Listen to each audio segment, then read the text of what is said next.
Ils sont déjà partis. Il fut un temps où ils emplissaient le monde de sons et de mouvements.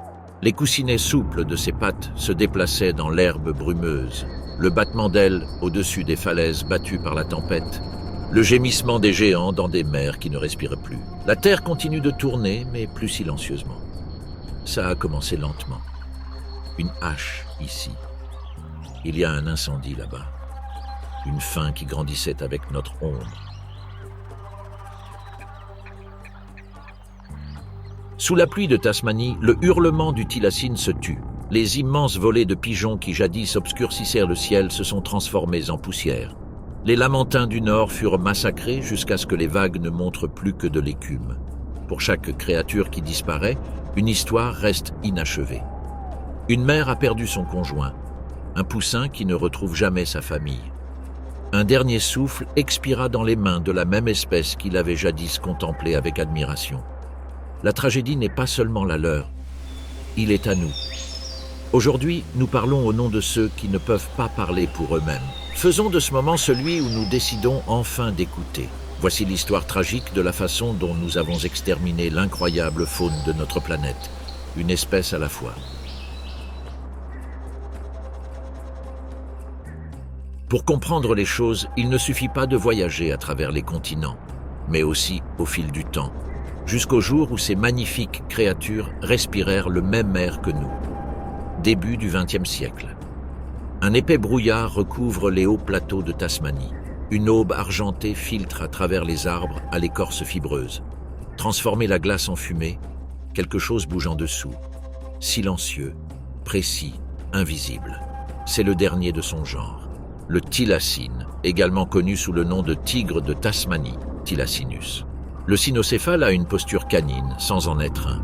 Ses flancs sont rayés d'un noir profond qui se fond dans une queue raide et pointue. Sa tête large et anguleuse peut s'ouvrir bien plus qu'il n'y paraît. Elle se repose dans le creux d'un arbre tombé. La poche marsupiale est chaude contre son ventre, où de minuscules petits frémissent. Aveugles, roses, fragiles, ils s'accrochent à la vie et au lait. Les mâchoires s'ouvrent comme une charnière forgée pour briser les os. Il se déplace dans la bruyère, son souffle se condense dans l'air froid. Le parfum du wallaby flotte légèrement dans l'air, musqué, chaud et frais. Il baisse la tête, ses oreilles frémissent. Son long museau effleure le givre. Un petit brin d'herbe plus loin. Ses muscles se contractent le long de son dos. Puis il bondit. La lutte est brève, une mort nette. Il mange seul sous des eucalyptus fantomatiques, ses rayures se fondant dans les dernières ombres de la nuit. À l'aube, il disparaît dans les sous-bois. Le monde extérieur résonne de bruits inconnus, haches, chiens et voix humaines. Il fut un temps où cette île lui appartenait, et il ne la partageait qu'avec des aigles et des démons. À présent, il résonne du bruit des scies et des sabots. L'Australie évolue rapidement, et bientôt leur espèce n'aura plus sa place dans ce désert. Leur sort est déjà scellé. Le crépuscule revient, elle se relève. L'air est imprégné de fumée. Au-delà des collines, des colons brûlent des terres pour défricher de nouveaux territoires. La lueur des feux vacille comme une aube cruelle. Elle demeure dans l'ombre, sa silhouette se fondant dans les sombres sous-bois. Mais même la nuit n'offre plus de sécurité. Un aboiement résonne, sec et proche, puis un autre, chien. Il reste immobile, à l'écoute. La meute suit sa trace. Elle descend la pente, les muscles tendus, la queue raide comme un gouvernail. Pendant des heures, elle zigzague entre les ravins et les ruisseaux, protégée par la brume. Les chiens perdent sa trace. Finalement, elle s'arrête, la poitrine haletante. Elle s'est échappée. Pour l'instant. Chaque semaine, les hommes se rapprochent. Chaque chasse se termine avec moins d'endroits où se cacher. Le printemps apporte une brève abondance. Les pluies adoucissent la terre. Les insectes s'envolent en nuages. Leurs petits émergeant alors de la poche incubatrice. Leur duvet doux orné de fines rayures comme des coups de pinceau. Ils suivent, maladroits mais avides, apprenant à traquer et à rester immobiles. Elle les guide à travers des ravins grouillants de wallabies. Pendant un temps, la vie reprend son cours. Pendant un certain temps, elle n'est pas seule. L'été arrive et les plaines s'assèchent. Les colons se dispersent, parquant leur bétail dans ce qui était autrefois des terrains de chasse. Le gibier se fait rare. Attirée par les bêlements des animaux dans le corral, elle s'aventure dans les champs. L'odeur d'un homme persiste. Un piège scintille faiblement au clair de lune. Elle hésite, les narines dilatées. Derrière elle, un de ses petits gémit doucement. Elle se détourne. L'automne descend, flamboyant dans ses teintes cuivrées et son vent. Chaque matin, le givre recouvre le bord des feuilles. Leurs petits, encore en pleine croissance, commencent à chasser seuls. Ils s'éloignent de plus en plus, attirés par la solitude. Elle les regarde disparaître un à un dans la forêt. Jusqu'à ce que seul le silence règne. De nouveau seule, elle glisse au-dessus des landes de bruyère, la tête baissée et la queue traînant légèrement sous l'effet de l'épuisement. Les vieux chemins ont une odeur de mort. L'une des siennes est tombée, abattue par la récompense, son corps suspendu à une clôture en guise de preuve de paiement. Elle erre non loin, le souffle court, les oreilles plaquées contre sa tête. L'hiver arrive, le froid s'infiltre profondément dans les vallées. Les forêts se dessèchent sous le gel et les abattages. Il trouve refuge dans un creux abandonné près d'un ruisseau asséché. Il mange à peine. Ses côtes sont saillantes sous ses rayures. Chaque mouvement est plus lent, chaque respiration plus lourde. Puis, une nuit, un piège se referme.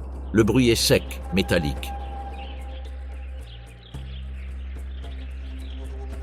Ça tremble une fois, deux fois, puis ça reste immobile. Une lampe torche approche, mesure. La voix d'un homme. Elle cligne des yeux à la lumière. Sa dernière image de la nature sauvage est le reflet de cette flamme. Des mois plus tard, derrière les barreaux du zoo de Hobart, elle gît sur le béton froid sous une simple ampoule. Elle arpente la pièce sans relâche à la tombée de la nuit, les yeux encore embués par les fantômes de la forêt. Des gens s'approchent pour l'observer à travers les barreaux et les vitres, murmurant à voix basse. On l'appelle la tigresse de Tasmanie, mais leur espèce ne compte pas de tigres. Aucune tribu. Non, mon ami. Par une froide nuit de septembre 1936, les lumières s'éteignent. L'air à l'intérieur de sa cage devient glacial. Il se blottit contre le mur, sa respiration ralentit. À l'aube, il ne bouge plus. Le dernier thylacine est mort.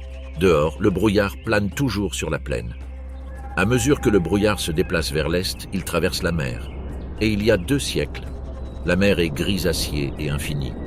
Il s'agite sous un ciel bas, la neige s'accumule latéralement, les mouettes crient par-dessus l'écume. Nous sommes en 1741. Île du Commandant émerge comme des ossements du Pacifique gelés. Ici, dans ces eaux désolées, erraient jadis des géants. Non pas avec vitesse ou violence, mais avec le rythme serein de l'éternité. Leur dos émergeait de la surface comme des récifs se déplaçant lentement. Sa respiration était profonde et sonore, de longs soupirs qui se condensaient dans l'air froid avant de se dissiper dans le vent.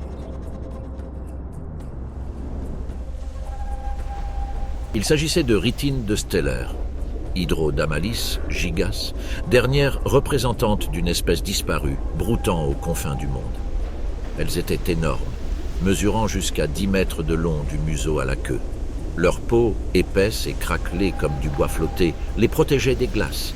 En dessous, une couche de graisse de plusieurs centimètres d'épaisseur protégeait du froid de la mer. Leurs têtes étaient petites, leurs yeux grands et doux, miroirs noirs reflétant les algues et le ciel. Ils n'avaient pas de dents, seulement des coussinets de kératine blanche qui réduisaient les algues en pulpe. Par temps calme, ils flottaient en groupes familiaux, glissant doucement à travers les forêts de varech. Les veaux se pressaient contre les flancs de leur mère, tétant des mamelles dissimulées dans des replis de graisse. Chaque jour s'écoulait au même rythme que le patient. Herbe, surface, respiration. Les lamentins glissaient dans les eaux peu profondes de l'île Bering, déchirant les algues avec leurs lèvres et laissant de pâles traînées sur le fond marin verdoyant. Ils remontaient à la surface pour respirer à l'unisson, leurs lentes expirations ressemblant au souffle du vent dans du bois creux. Sous la faible lumière du nord, leurs silhouettes se mouvaient sous la surface. Ils n'avaient jamais connu de prédateurs. Aucun requin n'osait défier leur taille. Aucune orque ne s'aventurait fréquemment dans ces eaux côtières glaciales. Pendant des milliers d'années, ils avaient vécu et se nourri en toute tranquillité, dernier descendant des Lamentins et des Dugong. Mais le calme ne dura pas. Durant l'été 1741, l'expédition de l'explorateur russe Vitus Bering fit naufrage sur ces mêmes îles. Parmi les survivants figurait le naturaliste Georg Wilhelm Steller. Affamé et transi de froid, il concentra son attention sur les grands animaux qui flottaient à proximité. Il a écrit sur sa gentillesse, sa curiosité. Comment s'y prendrait-il pour aborder les navires, leur donner une petite poussée, comme si l'on retrouvait un parent perdu de vue depuis longtemps. Il les observa se nourrir, leur bouche bougeant lentement et méthodiquement. Il les nomma Hydrodamalis. Les lamentins géants, ou vaches marines du Nord, furent découverts. Mais cette découverte marqua le début de la fin pour eux. La nouvelle de l'existence de ces créatures se répandit rapidement. Ils produisaient une viande aussi riche que du bœuf et une graisse aussi épaisse que de l'huile. Les chasseurs ne tardèrent pas à arriver. Au début, ils étaient munis de harpons et de cordes, maladroits dans les eaux glacées. Les lamentins ne s'enfuirent pas. Ils ne pouvaient pas se déplacer assez vite. Leurs nageoires, conçues pour la direction et non pour la vitesse, peinaient à lutter contre le courant. Les familles se rassemblaient lorsqu'elles étaient attaquées. Les petits se blottissaient parmi les adultes. Harpons blessés, cordes emmêlées. L'eau était rouge, pourtant ils ne faisaient aucun bruit, seulement les profonds et lents soupirs de leur espèce. En quelques années, les troupeaux commencèrent à diminuer.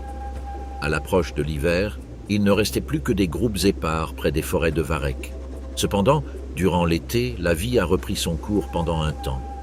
La chaleur rendait les forêts de varech plus denses et les survivants s'engraissaient. Les mères portaient leurs petits, nés à l'abri des eaux peu profondes.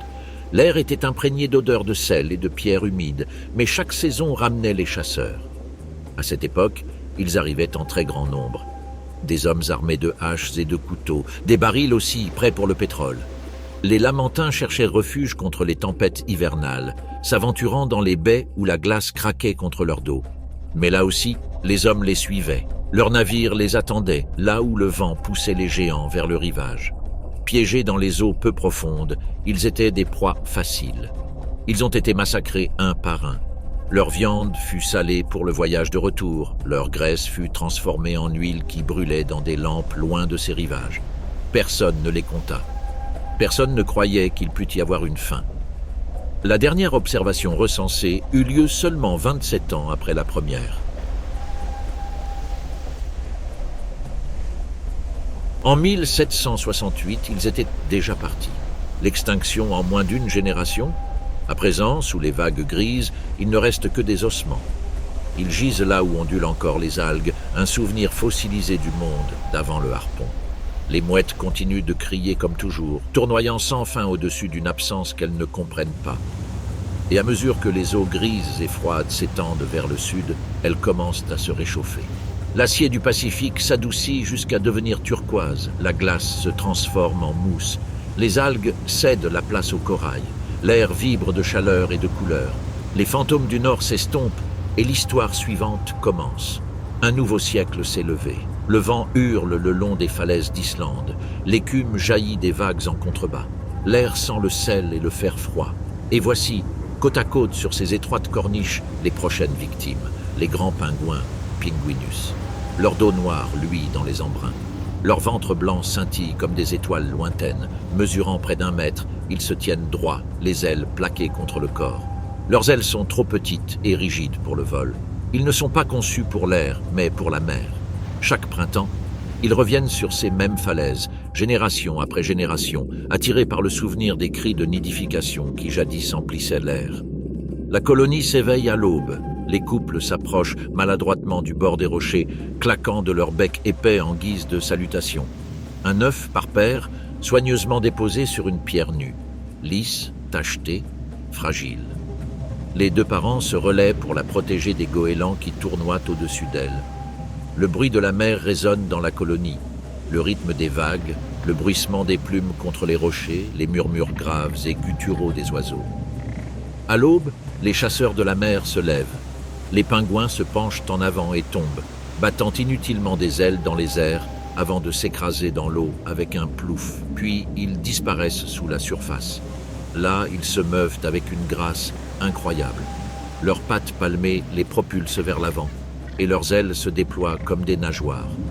Ils tournoient et plongent, zigzagant entre des faisceaux de lumière verte à la poursuite des poissons.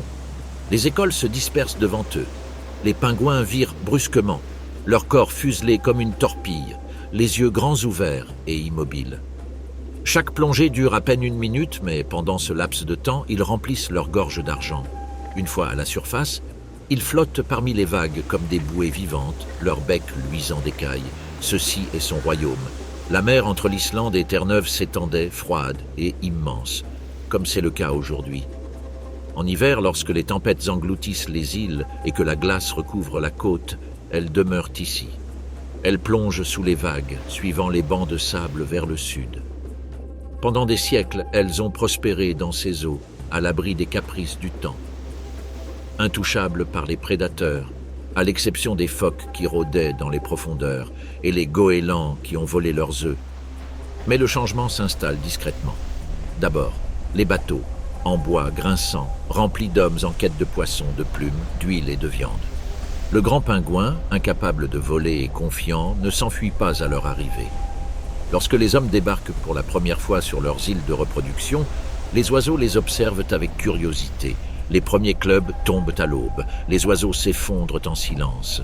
Des centaines d'hommes sont capturés en une seule matinée, la viande est salée, les plumes servent à fabriquer des oreillers, la graisse est transformée en huile. Et pourtant, les hommes reviennent, plus de navires, plus de travail, plus de faim. Les colonies qui jadis couvraient des îles entières se réduisent à des groupes épars. Au printemps, de moins en moins d'oiseaux reviennent sur leurs étagères. Le vent hurle toujours, mais les falaises s'immobilisent. Celles qui restent protègent farouchement leurs œufs, mais désormais le danger ne vient plus des goélands, mais des mains de l'homme. Les œufs sont volés pour les collectionneurs, les coquilles vendues comme des trésors.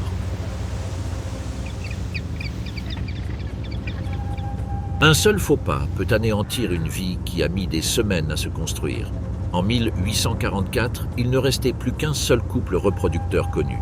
Sur l'île d'Eldey, au large des côtes islandaises, ils se tiennent côte à côte. La femelle couve son unique œuf. Le mâle veille, le regard fixé sur l'horizon.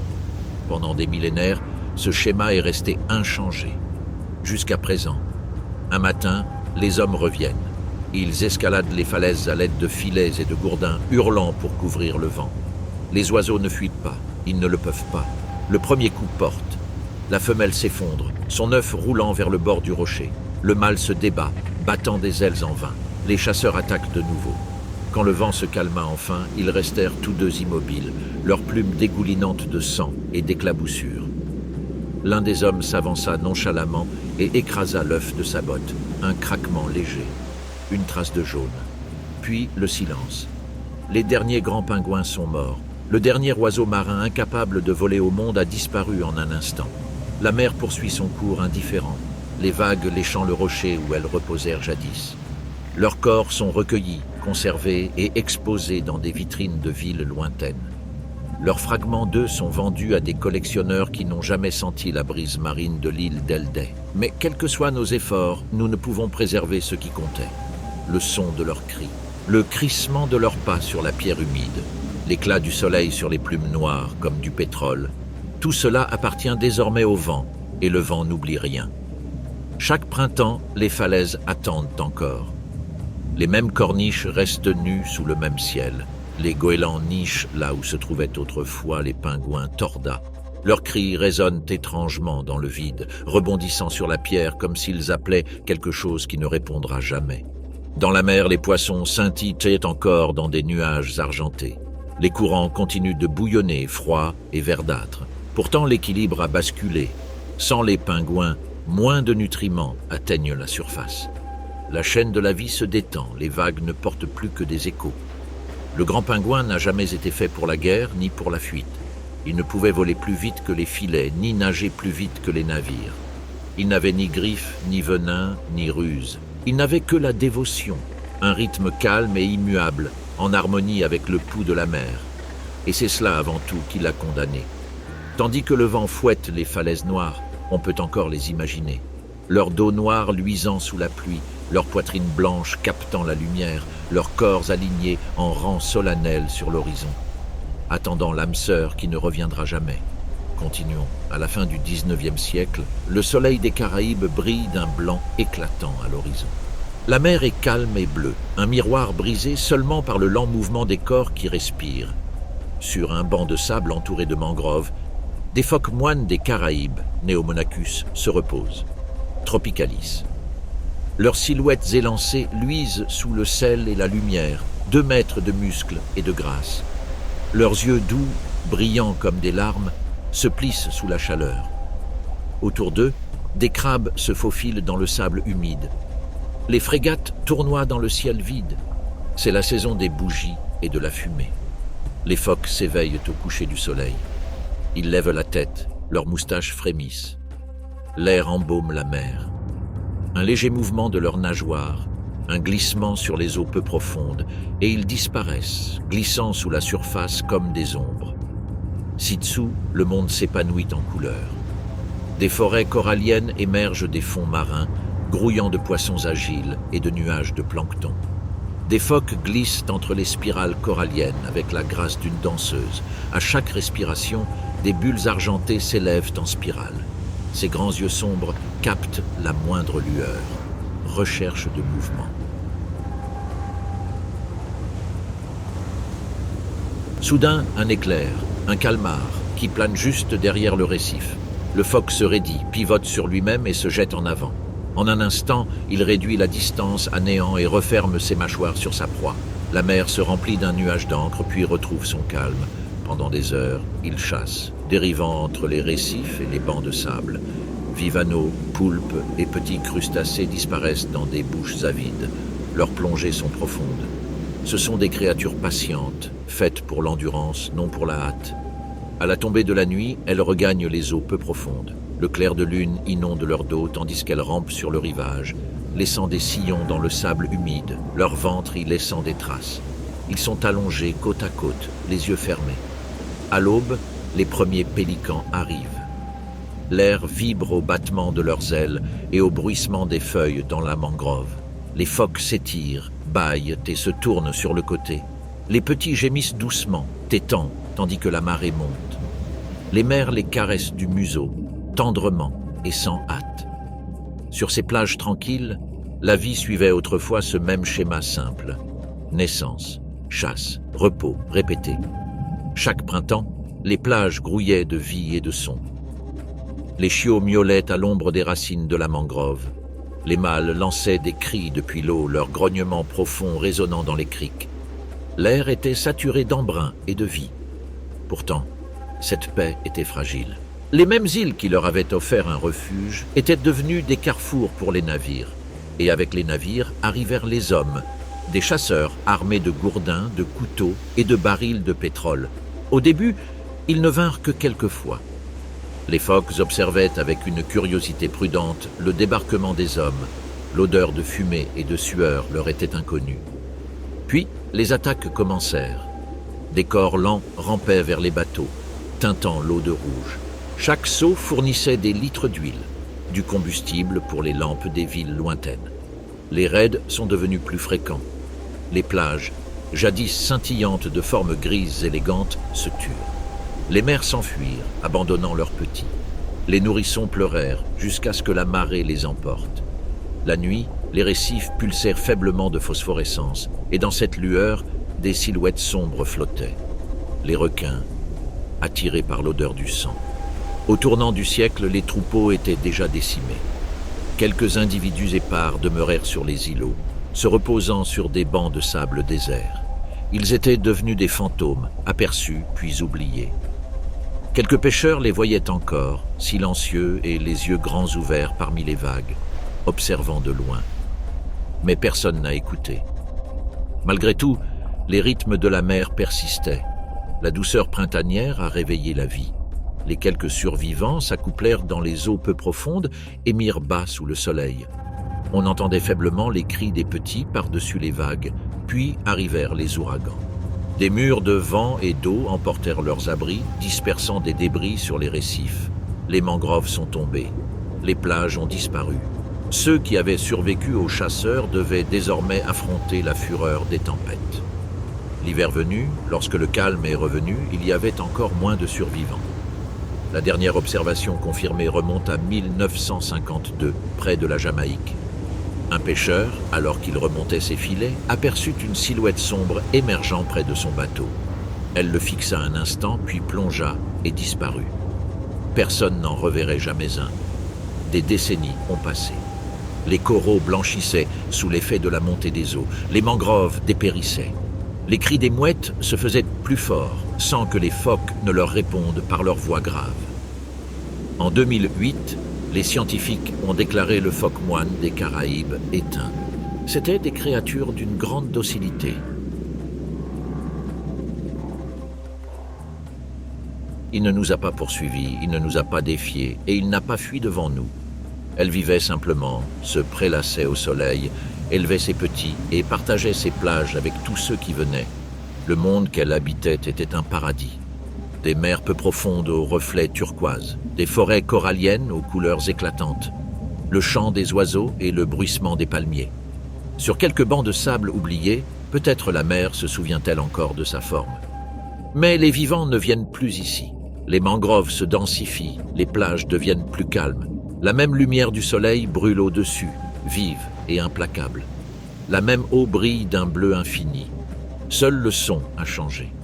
Presque au même moment, une autre tragédie se déroulait dans le ciel.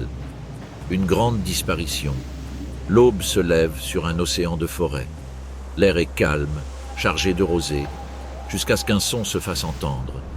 Une vague profonde et tremblante qui grandit et s'intensifie comme le vent avant l'orage. Puis, venant de l'horizon, ils arrivent. Un fleuve d'ailes, un ciel vivant, pigeons migrateurs, ectopistes, migratorius. Ils se meuvent avec un rythme parfait, des milliards d'individus découpant la lumière en rubans. Le soleil transforme leurs plumes en feu, dos cuivré aux reflets dorés, ailes gris-bleu qui brillent, comme l'acier. Son vol bourdonne dans l'air, un son qui se ressent plus qu'il ne s'entend. En contrebas, les chênes tremblent, leurs branches ondulant, comme pour s'incliner devant leur passage. Nous sommes au XIXe siècle, en Amérique du Nord avant le silence. Ils se propagent en vagues qui s'étendent d'un horizon à l'autre. Pendant des heures, voire des jours, le ciel reste vivant. Chaque oiseau pèse à peine un demi-kilo, mais ensemble, ils obscurcissent le soleil. Sous eux, les cerfs, effrayés, prennent la fuite. Les loups s'arrêtent pour observer. À l'atterrissage, l'air résonne du battement d'ailes et du craquement des branches. Les arbres plient sous leur poids. Chaque membre tremble sous la masse mouvante de plumes. Leurs cris montent et descendent, un murmure ondulant qui résonne à travers des kilomètres de forêt. Ils se nourrissent à l'unisson, hochant la tête en rythme pour cueillir glands et faines. Sur leur passage, la terre scintille de coqs et de gousses. À l'aube, ils s'envolent de leur perchoir en spirale dense. Une colonne d'ailes s'élevant vers la lumière. Ils volent à grande vitesse, environ 60 km par heure selon les récits historiques. Leurs longues queues blanchissent lorsqu'ils tournent. Les faucons plongent les uns sur les autres, serres déployées, mais les volets se déplacent comme un seul corps, se courbant, se repliant et se réorganisant autour du prédateur jusqu'à ce qu'il soit englouti par leurs ailes. Les quelques-uns qui tombent disparaissent dans la forêt en contrebas. Au printemps, leur instinct les pousse vers le nord. Les forêts du Midwest, Ohio, Indiana et Wisconsin. Elles nichent en colonies qui s'étendent sur des kilomètres, chaque arbre abritant des centaines de nids, chaque branche grouillant de mouvement. L'odeur du guano, le battement des ailes, le chœur des roucoulements, tout cela emplit l'air comme une tempête. Les mères protègent les œufs gris pâles sous leur corps. Les mâles rapportent de la nourriture des clairières voisines. Leurs petits grandissent vite. Pendant des millénaires, son rythme s'est synchronisé avec celui de la terre. Les chênes laissaient tomber leurs glands. Les pigeons venaient s'en nourrir, loups et renards chassaient les proies tombées. Mais en ce siècle, quelque chose change. Le bruissement du vent dans les plumes rencontre un nouveau son. Celui avec des roues en fer sur des rails. Les trains amènent les chasseurs au cœur de leur monde. Les marchés de New York et de Chicago réclament viande, plumes et spectacle. Les hommes arrivent armés de fusils et de filets. Ils allument des feux de joie sous les perchoirs pour effrayer les oiseaux. La nuit, lorsque les volets se rassemblent en grand nombre dans les arbres, les tirs commencent. Le ciel, jadis grouillant de vie, est empli de tonnerre. Le sol de la forêt est devenu un tapis de cadavres. Les chasseurs les enterrent par milliers dans des barils de sel. Malgré cela, les pigeons reviennent. Année après année, ils repeuplent le ciel, moins nombreux, mais toujours innombrables. Les survivants ignorent tout de ce qui les attend. Ils volent ensemble. Nourrissez-vous les uns les autres. Vivre ensemble. Aux alentours de 1870, les grands troupeaux commencèrent à se disperser. L'air s'appauvrit. Les colonies se réduisirent à des groupes épars. Les forêts furent défrichées pour faire place à l'agriculture. Les glands disparurent et les grands chênes s'abattirent. D'année en année, ce rythme devint plus instable. À la fin du siècle, il ne reste que des fragments de leur migration autrefois sans fin. Quelques centaines ici, quelques dizaines là-bas. Les chasseurs continuent de traquer même ces oiseaux, exterminant les derniers spécimens. En 1901, le dernier pigeon migrateur sauvage fut abattu dans l'Ohio. À Cincinnati, un petit oiseau fait les 100 pas sur le sol grillagé de sa cage. Il s'appelle Martha. Son plumage est décoloré. Ses ailes sont rarement utilisées. Autour d'elle, les visiteurs déambulent dans le zoo, la regardant et la suivant du regard. Elle est la dernière de son espèce. Le 1er septembre 1914, elle meurt en silence, son cœur se fondant dans le murmure d'une ville qui a depuis longtemps oublié le bruissement des ailes. Les forêts sont toujours là, mais il manque quelque chose. Les chênes sont toujours là, mais leurs graines sont éparpillées, sans terre. Les prédateurs qui jadis suivaient les volées errent désormais, affamés. La terre est immobile. L'air, jadis vibrant de vie, est lourd. Là où volaient les pigeons, règne maintenant le silence. Imaginez-vous debout sous ce ciel disparu. Assister à leur retour, ce serait voir le monde vivant et en mouvement. Pourtant, c'est précisément cette abondance qui causa leur perte. Ils étaient si nombreux qu'aucun être humain ne pouvait croire à leur disparition.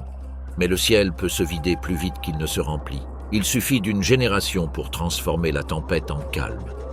Au cours de ce même siècle, une autre espèce fut frappée par la tragédie. L'aube se lève lentement sur l'île Pinta. Le soleil se lève sur un rebord noir de roches volcaniques, projetant une lumière dorée sur un monde qui semble figé dans le temps. L'air est sec, chargé de sel et de poussière. Les quelques arbustes grattent le sol. Les cactus se dressent comme des sentinelles, et se déplaçant parmi eux, silencieux. Volontaire, ancien, un dernier géant, la tortue de l'île Pinta, Chelonoidis, Abingdoni. Son nom est Georges le Solitaire. Son énorme coquille, longue de plus d'1,5 mètre, renferme la carte d'un siècle. Craquelée par le soleil et parsemée de lichens, elle brille d'une teinte bronze terne sous la chaleur matinale. Son long cou musclé s'étire vers l'avant. Sa tête oscille comme un pendule. Jadis, son espèce façonnait l'île. Des troupeaux de tortues parcouraient ses pentes, se frayant un chemin à travers les cactus et dispersant les graines à chaque bouchée lente et croquante. Partout où elles allaient, la vie les suivait. De l'herbe a poussé dans ses empreintes. Les oiseaux nichaient dans le creux de leur carapace. Mais tout changea avec l'arrivée des navires à voile. Au XIXe siècle, des baleiniers et des explorateurs débarquèrent, leurs cales avides de viande. Les marins capturèrent des centaines de tortues. Ils les ont retournées face contre terre et les ont roulées jusqu'au rivage. Ceux qui restèrent durent affronter un ennemi plus silencieux. Les chèvres, amenées sur le rivage pour être nourries, s'échappèrent et se multiplièrent. À la naissance de Georges, l'île était déserte. Aujourd'hui, la terre est fragile. Le sol est mince, sillonné de traces de chèvres qui ne mènent nulle part. La verdure a disparu, remplacée par la poussière et le silence. Georges s'y déplace comme dans un souvenir. Ses griffes laissent des marques que le vent efface aussitôt. Lorsqu'il relève la tête, une lumière brille dans ses yeux, sombre, ancienne, incompréhensible. À midi, il trouve un coin d'ombre sous un cactus. L'air tremble de chaleur. Ouvre le bec et croque dans le coussinet charnu. Du jus coule de son bec, tachant la poussière. Chaque bouchée est méritée, une victoire sur le temps. Sa gorge ondule lentement lorsqu'il avale. Il marque une pause, cligne des yeux, savourant l'air. Lorsque les brèves pluies arrivent, elles transforment l'île. En une seule nuit, des pousses vertes jaillissent des cendres. L'air embaume la pierre humide. Georges parcourt ce paradis éphémère avec une joie contenue.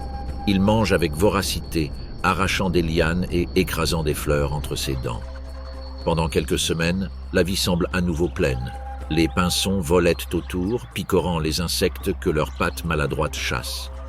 Pour eux, c'est une relique vivante qui abrite encore la vie. Mais les pluies disparaissent aussi vite qu'elles sont venues. La végétation se dessèche, les ruisseaux s'assèchent. Les chèvres reviennent ronger les racines jusqu'à les réduire en poussière. Georges boit à une petite cavité, boueux, chaud. Puis elle se retire à l'ombre. Sa coquille craque doucement à l'atterrissage. Les années s'écoulent au rythme paisible propre à son espèce. L'île change à peine, mais de l'autre côté de la mer, les humains la remarquent. Ils viennent non pour chasser, mais pour sauver. En 1971, des scientifiques l'ont redécouvert. Seulement, on le surnomme Georges le Solitaire. Il devient la créature la plus rare de la planète, le dernier de son espèce. Des caméras immortalisent l'instant. Le monde entier le regarde lever la tête et cligner des yeux, indifférent à tout, serein. Il est transféré de son île à un sanctuaire à Santa Cruz. Leur nouvelle maison est de nouveau verte, entourée de chants d'oiseaux, conversations humaines. Le bourdonnement des machines, des scientifiques introduisent des femelles d'espèces apparentées, espérant qu'au fond de son vieux cœur, l'instinct se réveillera. Mais les décennies passent et aucun œuf n'éclot. Georges reste seul. Il se nourrit comme toujours. Sa langue effleure les raquettes du cactus. Ses yeux se ferment à demi lorsque le soleil réchauffe sa carapace. Il se balance encore en marchant. Pendant la saison sèche, le sanctuaire est plongé dans le silence. Les touristes se font rares. Les scientifiques partent à la tombée de la nuit. Seul dans la pénombre, Georges pose sa tête sous sa carapace. Sa respiration ralentit. Son cœur, forgé pour un siècle d'endurance, rend son dernier souffle. Le 24 juin 2012, la dernière tortue de l'île Pinta est morte. Avec lui, une lignée commencée il y a des millions d'années s'éteint dans le silence. Son corps gît, lourd et immobile, porteur du poids du temps. Ceux qui le découvrent gardent le silence. Autour de lui, l'air bourdonne d'insectes, indifférents à la fin de l'histoire. Aujourd'hui, il ne reste que sa coquille, conservée derrière une vitre. Les visiteurs déambulent devant la vitrine. Les enfants la touchent, contemplant le géant qui portait jadis le monde sur son dos. Ils voient une créature à la fois étrange et familière. Mais ils ne voient pas les forêts qu'il a traversées, ni les autres figures qui, autrefois, se mouvaient à ses côtés. Ils n'entendent pas le craquement de leurs pas sur la terre sèche. Pinta est désormais silencieuse. Les chèvres sont parties, fuyant pour tenter de reconquérir ce qu'elles ont perdu. Les buissons repoussent. De jeunes pousses vertes grimpent à nouveau sur les pierres. La vie, fragile et tenace, se fraye un chemin à travers la poussière. Mais l'espèce de Georges ne reviendra pas. À la tombée du soir, l'île se pare de bronze. Des ombres s'étirent sur la roche noire. La mer scintille au loin. La terre semble à nouveau immuable, indifférente, comme suspendue dans le temps. Dans le murmure du vent sec, on perçoit le frottement d'un lourd coquillage, le lent rythme de pas qui s'estompent à l'horizon. Le soleil se couche derrière la caldeira, peignant le monde d'or en fusion. Un autre endroit encore. Les derniers chapitres du 19e siècle, une autre tragédie. Le brouillard s'enroule autour des pics escarpés des Pyrénées. Ici, l'aube est froide et sombre. La lumière réchauffe à peine la pierre. Une ombre solitaire se déplace contre la paroi de la falaise, petit, bien sûr, intrépide. Le bouquetin des Pyrénées, Capra pyrénéenne, le Pyrénéen, Pyrénaïca pyrénaïca. Son pelage, couleur de poussière de montagne et de soleil, se fond dans la roche.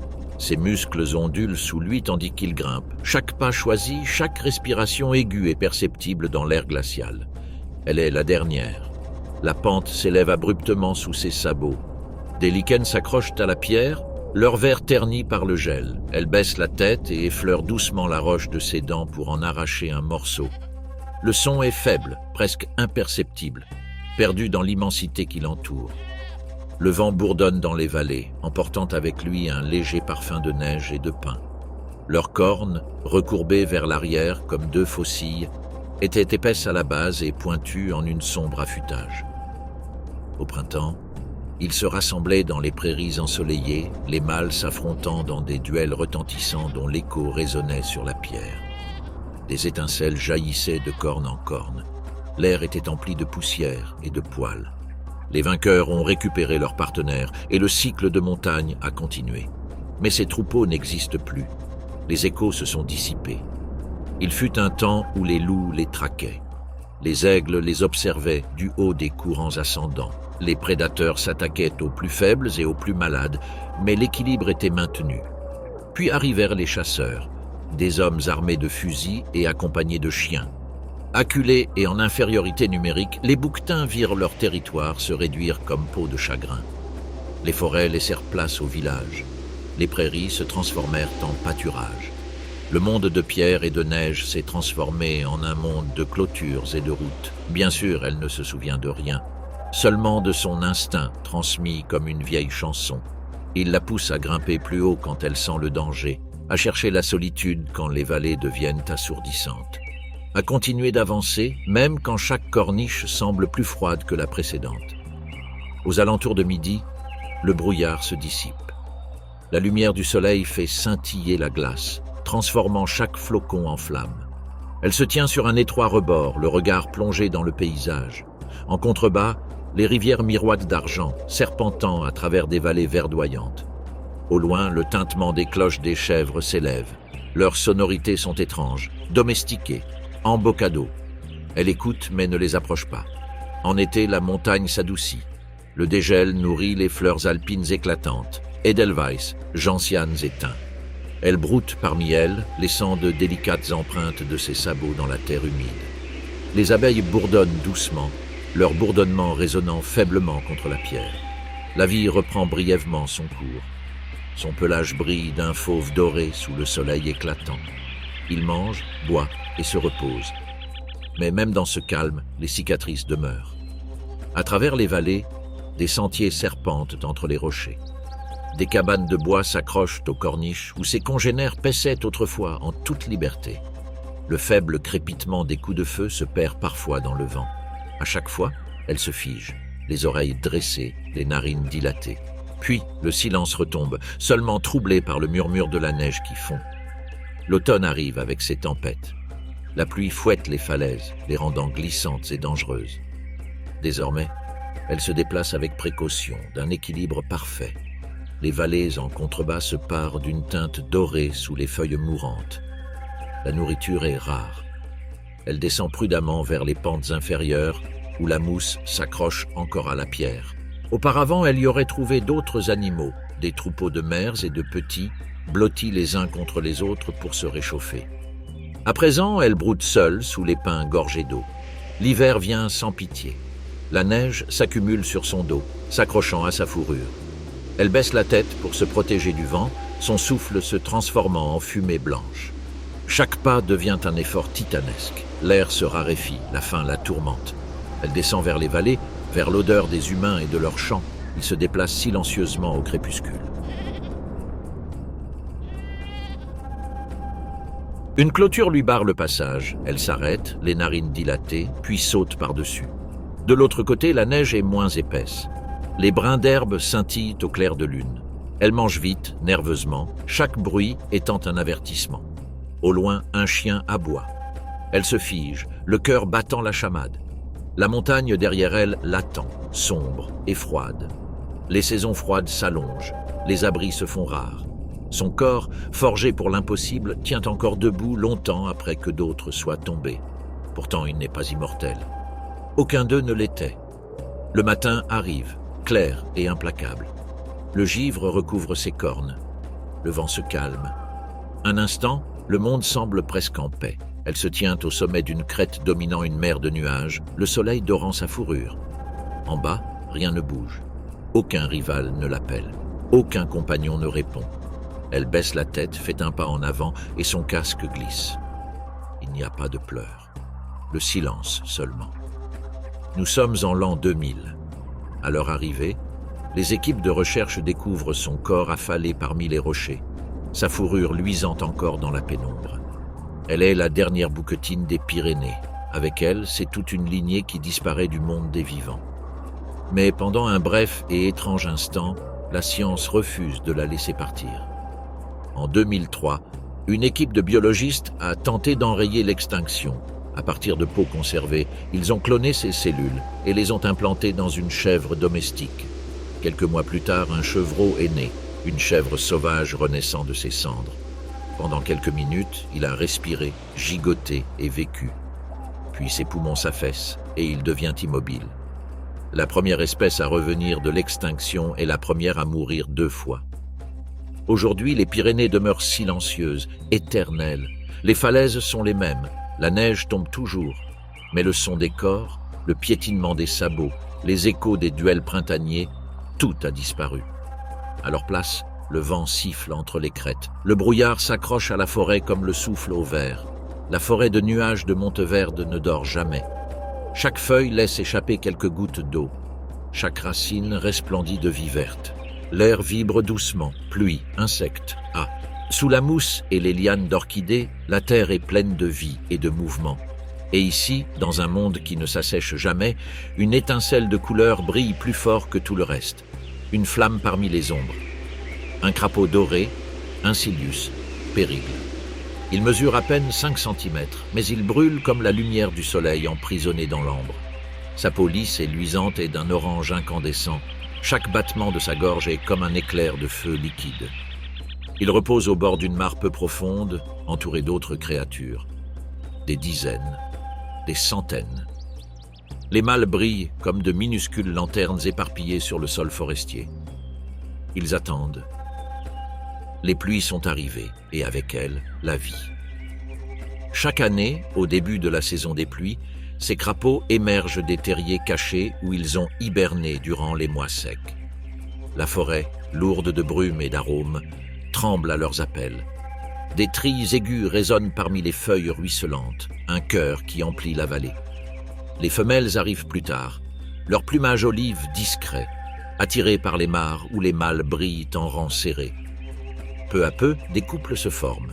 Les œufs sont pondus dans la vase molle. Ce sont des filaments de gélatine qui s'enroulent comme du verre sous la surface. Ces flaques d'eau sont éphémères, nées des pluies. Elles s'accumulent dans les creux des racines, alimentées par la bruine constante et la brume de montagne. Pour les crapauds, tout leur cycle de vie dépend de ce rythme délicat.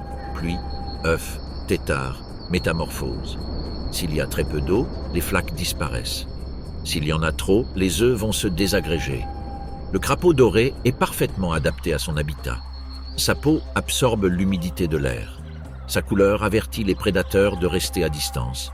Il se déplace par bonds rapides et gracieux, tirant la langue pour attraper les insectes en vol.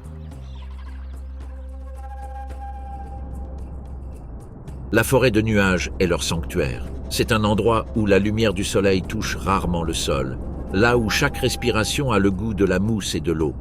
Mais cet équilibre commence à se rompre. En 1987, les pluies arrivent tard. L'air est différent, plus chaud, plus sec. Les flaques d'eau se réduisent. Les têtards se débattent dans les mares peu profondes qui bientôt éclatent sous la brume qui se dissipe. Les mâles attendent immobiles, appelant en silence. Leurs gorges se gonflent et se dégonflent, leur voix résonnant sans réponse. Dans la cime des arbres, l'humidité se déplace. Les nuages qui enveloppaient jadis cette montagne commencent à se dissiper, dispersés par les changements de l'air. Pour les créatures aquatiques, c'est une catastrophe silencieuse. Au fil des saisons, les crapauds reviennent de moins en moins.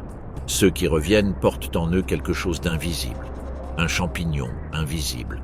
Elles se propagent dans les sols humides grâce à leur peau poreuse, chytridiomycose. Elles pénètrent sans que nous nous en apercevions, se développant sous leur peau luisante, les empêchant de respirer et de s'hydrater. Les crapauds commencent à mourir, non pas en grand nombre ni de façon visible, mais silencieusement, un à un. Une lueur dorée par-ci, disparue le lendemain. Une forme immobile, isolée près d'un étang en voie d'assèchement. La forêt reste luxuriante, la pluie continue, mais le coassement des crapauds s'estompe peu à peu. En 1988, les étangs se remplissent à nouveau et quelques survivants reviennent. Les mâles se rassemblent encore, leurs couleurs éclatantes contrastant avec le vert terne du monde. Ils coassent, persistants et pleins d'espoir. Mais aucune femme ne vient. Les nuits sont calmes. L'année suivante, Un chercheur ne trouve qu'un seul mâle, seulement, brillant, stimulant. Il attend au bord d'un étang qui reflète le ciel gris. Il appelle sans cesse un compagnon qui ne répondra jamais. Sa voix se perd dans la brume, un faible murmure étouffé par la pluie. Les semaines passent et il reste là, jusqu'au jour où, lui aussi, disparaît. Nous sommes en 1989. Le crapaud doré ne fut plus jamais revu. La forêt de nuages grouille encore de vie. Des colibris voltigent parmi les orchidées, des singes hurlent du haut des branches. Mais quelque chose d'irremplaçable a disparu. Les mares sont toujours là, mais désormais silencieuses. Les joyaux orangés ne scintillent plus parmi les racines. Aucune chorale n'accueille avec joie la saison des pluies. Il ne reste plus que le goutte à goutte incessant de la pluie. Les scientifiques cherchent désormais à comprendre les causes de cette disparition en analysant la hausse des températures, le mouvement des nuages et la propagation des maladies. Le crapaud doré n'a été ni chassé, ni piégé, ni commercialisé. Il a tout simplement disparu avec le réchauffement climatique. Parce que la pluie tombait différemment, tandis que le champignon invisible se propageait silencieusement dans leur demeure. Certains disent qu'au plus profond de la forêt, cachés sous des couches de mousse et de racines, ils peuvent encore survivre, insoupçonnés, attendant le retour de la pluie parfaite. Mais des décennies ont passé et le silence s'est installé. Les flaques se remplissent et s'assèchent à nouveau. Leur extinction marque le début d'un cycle. La disparition des espèces, non pas parce que nous les avons tuées, mais le monde qui les entourait changeait plus vite qu'il ne pouvait être respiré. Cependant, celle-ci était sans aucun doute l'œuvre de l'homme. Le matin se lève silencieusement sur la savane. La chaleur s'accumule avant même que le soleil ne soit haut dans le ciel, courber l'air au-dessus de l'herbe. Une rangée d'acacias tranche l'horizon. Du noir sur un ciel doré. Au-delà d'eux, une ombre se déplace. Lent, volontaire, immense. Le rhinocéros noir de l'ouest, Diceros bicorne, longipe. Sa peau épaisse et grise se replie en plaques massives qui ondulent à chaque pas. 2 cornes s'élèvent de son large museau, la corne avant, longue et recourbée comme une épée dégainée, et la seconde, plus courte. Des mouches bourdonnent autour de ses oreilles, se posant et s'envolant au rythme de sa respiration. Son petit la suit de près, minuscule et vigilant, ses pas rapides synchronisés aux siens. Ensemble, ils traversent les hautes herbes, chaque mouvement un poème de poise et de grâce. La mère s'arrête sous un arbre épineux. Ses longues lèvres préhensiles s'enroulent autour des tendres feuilles. Il se nourrit lentement, déchirant et mâchant, tandis que sa queue remue nonchalamment pour chasser les mouches. La petite l'imite, maladroite mais enthousiaste. Le matin vibre de vie, les cigales chantent, les tourterelles roucoulent, le vent emporte avec lui le parfum lointain de la pluie. Mais sous cette agitation se cache quelque chose de plus profond, un malaise, un silence qui s'approfondit d'année en année. Pendant des millions d'années, leur espèce a parcouru ces terres, les façonnant à chaque pas. Leurs sentiers serpentaient à travers les herbes et les épines, et leurs excréments dispersaient les graines partout. Ils étaient les jardiniers des plaines, préservant la savane ouverte, fertile et pleine de vie. Leur sens était aiguisé, leurs oreilles se dressaient au moindre murmure, leurs narines se dilataient pour déceler le danger et l'eau. Cependant, même à pleine puissance, ils n'étaient pas conçus pour le bruit des coups de feu. Pendant la saison des pluies, la vie s'épanouissait. La pluie verdissait la poussière et les rivières creusaient de nouveaux lits dans le sol. Les oiseaux emplissaient le ciel et les rhinocéros se baignaient dans les eaux peu profondes, leur peau luisante de soleil et glissante de boue. Les veaux jouaient dans les eaux calmes. La savane prospérait. Éléphants, zèbres, antilopes, tous migrant lentement à travers un monde vivant. Puis vinrent les mois secs. La terre se fissura et se dessécha. L'herbe jaunit et se transforma en poussière. Chaque jour, les rhinocéros s'enfonçaient plus profondément, reniflant les buissons clairsemés de leurs larges gueules à la recherche d'humidité. Lorsque l'air frémissait, ils pouvaient sentir l'eau bien avant de la voir. Elle mena son veau, chaque pas lent, chaque pause était mesurée. Mais pendant la saison sèche, les autres chasseurs sont également arrivés. Ce ne sont pas des lions, ce ne sont pas des hyènes, les humains. Ils progressèrent à travers les broussailles épineuses, armés de fusils et de pièges en acier. Ils étaient venus chercher la corne, cette excroissance dure et fibreuse de kératine, semblable à leurs propres cheveux, mais plus précieuse que l'or. Ils arrivèrent au crépuscule lorsque le vent dissipa l'odeur du sang. Un seul coup a suffi. Un craquement sec déchira l'air. Les oiseaux s'envolèrent des arbres, la poussière se souleva et un autre géant s'écroula. Le bruit résonna sur la plaine, s'estompant peu à peu dans le silence. Les braconniers agissaient avec rapidité, leurs lames luisantes, leurs mains ruisselantes de sang. Le cadavre fut laissé au vautour. Le veau, désorienté, tourna autour du corps jusqu'à la tombée de la nuit, poussant un léger gémissement jusqu'à ce que les étoiles lui répondent. En un siècle à peine, leur nombre passa de plusieurs milliers à quelques dizaines. Les gouvernements créèrent des sanctuaires, des gardes forestiers patrouillaient les frontières, mais les braconniers continuaient d'arriver. Les rhinocéros devinrent méfiants. Ils se cachèrent le jour et ne buvaient qu'au clair de lune. Les mères menaient leurs petits au cœur des sous-bois les plus denses, ne laissant derrière elles que de faibles traces fragmentées. Dans les années 1980, il n'en restait plus que quelques-uns, dispersés dans les savanes du Cameroun. Quelques observations, quelques empreintes de pas boueuses, une empreinte de corne unique dans de l'argile en train de sécher. Les gardes du parc poursuivaient leurs recherches, bravant le soleil et la tempête, suivant la moindre trace. Les rhinocéros avaient appris à disparaître, à se déplacer sans bruit, à ne se fier à aucune odeur. Ils vivaient dans des clairières que personne ne fréquentait, n'en sortant que lorsque la pluie ramollissait la terre. La dernière observation confirmée remonte à 2006. Une femme solitaire et corpulente, le visage marqué de cicatrices, marchait dans les hautes herbes près du lit asséché d'une rivière. Elle gardait la tête baissée, comme par prudence ou comme si elle se souvenait de quelque chose. Elle s'arrêta, se tourna une fois face au vent, puis reprit son chemin. On ne la revit jamais. 5 ans plus tard, le rhinocéros noir de l'Ouest était déclaré éteint. Le veau qui suivait jadis sa mère serait vieux aujourd'hui, s'il avait vécu. Peut-être a-t-elle erré seule un moment suivant des sentiers oubliés. Peut-être a-t-elle trouvé de l'eau pour la dernière fois sous une lune décroissante. Peut-être s'est-elle allongée près d'un acacia desséché et ne s'est-elle jamais relevée. Personne ne l'a vue. Continuons. 19e siècle. L'aube se lève sur la savane sud-africaine, déverser de l'or en fusion sur une terre qui semble infinie.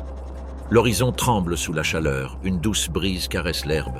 Puis d'abord faiblement se fait entendre un bruit semblable à un tonnerre lointain. Sabots, des centaines. La terre se met à bourdonner, un troupeau de quaggas, Equus quagga. Les quaggas parcourent les plaines, ce sont des créatures de contraste, mi-zèbres, mi-chevaux. De face, leurs visages et leurs épaules sont ornés de rayures brunes et blanches, saisissantes. Mais à mi-corps, les marques s'estompent, se fondant dans une peau lisse et dorée. La lumière du soleil se reflète sur leur pelage, chaud comme du cuivre poli. Ils se meuvent dans l'herbe au gré du vent. La lumière du soleil se reflète sur leur pelage, chaud comme du cuivre poli. Ils se meuvent dans l'herbe au gré du vent. La tête baissée, le museau assombri par la rosée, ils broutent les jeunes pousses sucrées qui pointent après la pluie. L'air résonne de leurs cris. Des aboiements rauques résonnent à travers les plaines. Un poulain aux longues pattes et à l'allure chancelante s'appuie contre le flanc de sa mère. Elle le caresse doucement du museau. La savane est accidentée, mais elle offre tout ce dont le troupeau a besoin. En été, l'herbe ondule en vagues dorées et les nuages s'élèvent au-dessus du Drakensberg. En hiver, les rivières se réduisent à de simples filets d'eau et la poussière se dépose à l'horizon. Le quagga suit les pluies, traçant de lents arcs de cercle à travers le pays, guidé par sa mémoire et son instinct. Il sait où se cache l'eau. Il sait quelles vallées fleurissent les premières après les orages. Son monde est un cycle, naissance, fin, migration, retour. Un étalon se tient à l'écart, la tête haute, scrutant l'horizon. Sa crinière se hérisse à l'odeur d'un chacal porté par le vent. Il souffle, un son bref et aigu, et le troupeau se serre les uns contre les autres, les poulains blottis entre leurs corps. Le danger s'éloigne et le calme revient. La vie sauvage est un équilibre constant entre immobilité et fuite. Mais de nouveaux prédateurs arrivent, ceux qu'ils ne peuvent surpasser ni en vitesse ni en ruse. Nous sommes en 1820. Les colons ont traversé les plaines. Des chariots tirés par des bœufs, conduits par des hommes aux fusils en bandoulière, sillonnent les prairies. Des clôtures se dressent comme des cicatrices, interrompant les anciens chemins de pâturage. Pour les colons, le quagga n'a rien d'exceptionnel. C'est la compétition. Elles paissent là où le bétail devrait paître. Elles boivent là où le bétail devrait boire. Leur beauté ne vaut rien dans un monde de profit et de possession. Les premières chasses commencent au crépuscule. Des coups de feu claquent, résonnant dans les hautes herbes. La meute s'enfuit, terrifiée. Certains tombent, d'autres disparaissent dans la nuit. Les survivants ne reviennent pas. À l'aube, l'air est imprégné d'odeurs de poudre et de fer. Des vautours planent nonchalamment au-dessus des vestiges. Les années passent, le rythme des plaines se brise, les grands troupeaux diminuent. Les chasseurs prennent les peaux et la viande, et plus tard, seulement les trophées. Le bruit des sabots s'estompa peu à peu, ne laissant subsister que quelques troupeaux isolés, dispersés, fantômes de ce qui peuplait jadis la terre. Dans les années 1870, le quagga n'existait plus que dans les souvenirs de la plupart de ceux qui avaient jadis vécu à ses côtés. Plus personne ne les voyait en troupeau. Et puis, en 1883, loin de la savane et du ciel ouvert, le dernier quagga repose dans sa cage au zoo d'Amsterdam. Son pelage est terne, ses rayures délavées. La ville bourdonne autour de lui, locomotives à vapeur, cloches, pluie sur les pavés. Il ferme les yeux. Son souffle quitte sa poitrine, lent et définitif. Une espèce dont le nom résonnait jadis à travers un continent s'éteint dans le silence. Personne ne sait quelle est la dernière. Aucun monument ne commémore ce moment. Le monde continue de tourner. De retour en Afrique du Sud, la savane poursuit son cours. L'herbe pousse, les saisons changent, mais il manque quelque chose. La plaine est plus silencieuse. Les troupeaux de gazelles bondissent encore. Les gnous se rassemblent toujours au point d'eau. Pourtant, l'air semble plus vide, comme si la terre elle-même se souvenait. Sous terre, les ossements des quaggas gisent sous des couches de poussière. Pendant près d'un siècle, le quagga est devenu un mythe. Mais même l'extinction, semble-t-il, n'est pas toujours définitive. Dans les années 1980, des scientifiques ont commencé à étudier les espèces apparentées au quagga. Les zèbres des plaines qui vivent encore à l'état sauvage dans le Karoo portent des traces de son sang. L'ADN révèle ce que l'œil a toujours soupçonné. Le quagga n'était pas une espèce distincte, mais une branche de l'arbre généalogique du zèbre. Ainsi commence une discrète renaissance. Sélection génétique, génération après génération. Lentement, les rayures s'estompent à nouveau chez leurs descendants. Le devant s'assombrit, l'arrière-train devient doré. Le motif se fond dans ce mélange familier de deux moitiés. Dans une réserve clôturée d'Afrique du Sud, sous le même soleil de plomb, un petit troupeau broute. Leurs têtes se balancent dans la brise à travers l'herbe. Le bruit des sabots résonne à nouveau. Les poulains gambadent dans la poussière, leur pelage pâle et tacheté, leurs rayures à peine visibles et éphémères.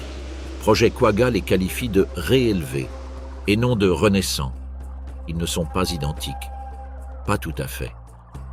Mais ils se ressemblent suffisamment pour réveiller quelque chose de primordial au cœur de la terre. Et lorsqu'ils courent, leur crinière flottant au vent, la savane semble respirer à nouveau. Tandis que le soleil se couche derrière les collines, le troupeau se dirige vers l'horizon. Leurs silhouettes se confondent dans la poussière et la lumière, comme il y a un siècle. Le ciel est d'un orange flamboyant. L'herbe brille d'or. Un instant, passé et présent se côtoient. Mais toutes les victimes de l'humanité n'ont pas connu une fin tragique au cours des derniers siècles. Un groupe est tombé bien plus tôt, pratiquement à l'aube de l'humanité moderne, bien avant que nous construisions les premières grandes villes du croissant fertile. Il y a 10 000 ans, le vent gémit sur une plaine blanche infinie. La glace s'étend jusqu'à l'horizon, fracturée et luisant sous un soleil pâle. L'air est glacial. Faire le ménage, ancien. En dessous, la vie persiste. Excellent. Lentement. La vie du patient, des ombres dérivent sur les prairies gelées. Forme colossale, laineux, cornu, luttant dans la neige. Le mammouth laineux, Mammuthus primigenius.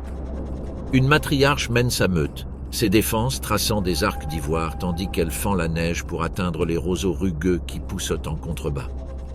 La vapeur de son souffle s'élève en spirale dans l'air immobile. Derrière elle, les veaux trébuchent en chemin. Ils imitaient chacun de ses mouvements. Le troupeau se serre les uns contre les autres pour se protéger du vent. Leur fourrure est longue et emmêlée, recouverte de givre et de poussière.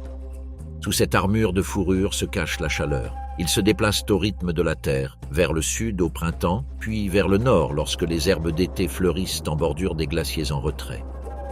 Le monde lui-même respire au rythme de leur migration. Chaque pas sème des graines, brise la terre gelée, éveille la vie sous la mort. Pourtant, la glace fond d'année en année. Les ruisseaux creusent de nouveaux chemins là où il n'y en avait point. Les forêts s'étendent furtivement vers les plaines. Le monde qui les a engendrés commence à disparaître. Très au sud, sous des canopées ruisselantes et des arbres centenaires, un autre géant est en mouvement. La terre tremble lorsque le paresseux terrestre géant Megatherium americanum se dresse fièrement, dominant fougères et palmiers. Ses griffes, recourbées et longues comme des faucilles, abattent une branche chargée de feuilles. Mangé méthodiquement, ses yeux restent mi-clos, comme si rien au monde ne pouvait le presser. Un pelage brun et rêche recouvre son corps massif, et de la mousse ainsi que de petites orchidées poussent sur son dos. Il n'a pas d'ennemis, du moins le croit-il. Sa peau est épaisse, sa taille immense. Mais dans l'ombre de la forêt, quelque chose d'inhabituel l'observe. Une créature plus petite, plus rapide, plus rusée que tous les précédents, humain.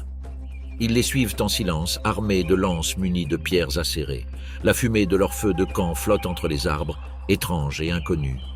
Le paresseux interrompt sa bouchée, hume l'air et se retourne. Les chasseurs attaquent. Le géant chancelle, désorienté, saignant de blessures dont il ignore la nature. Il s'effondre parmi les fougères. À l'aube, la forêt l'avait reconquise. De l'autre côté de l'océan, sur des terres non touchées par la glace, l'aube se lève dans l'hémisphère sud. Le brouillard s'accroche aux forêts de fougères et de podocarpes. Ici, une autre relique de cette époque révolue se meut en silence. Le moa géant, Dinornis robustus. Incapable de voler, de taille énorme, avec une silhouette évoquant l'ombre d'une autruche, il atteint 3 mètres de hauteur, cou tendu, et possède un plumage tacheté de brun et de gris. Il se nourrit dans la végétation, coupant les jeunes pousses de son bec, d'une démarche souple mais assurée. Sur ces îles, il n'y a pas de prédateurs mammifères. Il n'y a donc pas lieu de se presser ni d'avoir peur, mais cette paix ne durera pas. Des navigateurs polynésiens arrivent en pirogue. Ils amènent des chiens, ils amènent la faim. Ils pillent les nids de moa, écrasant leurs œufs sous leurs pieds nus. Un à un, les grands oiseaux disparaissent, chassés pour leur viande, leurs forêts rasées pour créer des terres désolées. Ces assassins sculptent ces os pour en faire des outils et ces plumes des ornements. Dans 2 siècles, le moa aura disparu. De retour dans la toundra, le printemps revient pour la dernière fois. Les mammouths suivent les rivières dégelées vers le nord, mais le monde qu'ils connaissaient s'est retourné contre eux. Les prairies se transforment en boue. Les insectes pullulent. L'air, jadis froid et pur, est désormais saturé de chaleur. Les veaux s'enfoncent dans le sol marécageux où ils marchaient autrefois avec aisance. La matriarche rugit, son cri résonne dans toute la vallée. Il ne reçoit que des échos en réponse. Du haut des crêtes, les hommes observent, leurs lances à pointe de silex à la main. Ils ont appris les coutumes des géants, comment les suivre, comment attendre, comment attaquer. L'un tombe, puis l'autre. On leur arrache les os, on prélève les défenses pour en faire des idoles, des outils, des souvenirs. Le peloton poursuit sa route, de moins en moins dense, ses chemins se rétrécissent. Les derniers survivants trouvent refuge sur de petites îles arctiques où le froid persiste. Ils survivent 1000 ans de plus, leur nombre diminuant jusqu'à ce que leur dernier souffle s'évanouisse dans le vent glacial. Le monde se réchauffe. La glace fond et forme des rivières. Les rivières deviennent des océans. Les prairies disparaissent sous la montée du niveau de la mer. Les forêts s'étendaient à perte de vue, vertes et denses, engloutissant les plaines ouvertes. L'ère des géants touche à sa fin. Sous le pergélisol gisent des défenses enfouies, leur ivoire scintillant encore sous des millénaires de glace. Au fond des grottes calcaires, des marques de griffes sillonnent les parois où les derniers paresseux escaladèrent jadis. Dans la tourbe tendre des marais oubliés, les empreintes de moas restent gravées dans le sol. Des poils de mammouth apparaissent encore sur les rives gelées des rivières, rougeâtres, épais. Ça sent encore légèrement l'herbe sauvage et la neige. Les scientifiques rêvent de le ramener à la vie, d'insérer son code génétique dans l'éléphant vivant, de relancer l'ère glaciaire. Mais la glace a disparu et avec elle, le monde qu'il a connu. Même s'il renaissait, où irait-il? Quel vent respirerait-il? Quel troupeau répondrait à son appel? Dans les forêts où le paresseux se nourrissait autrefois, les arbres ont disparu.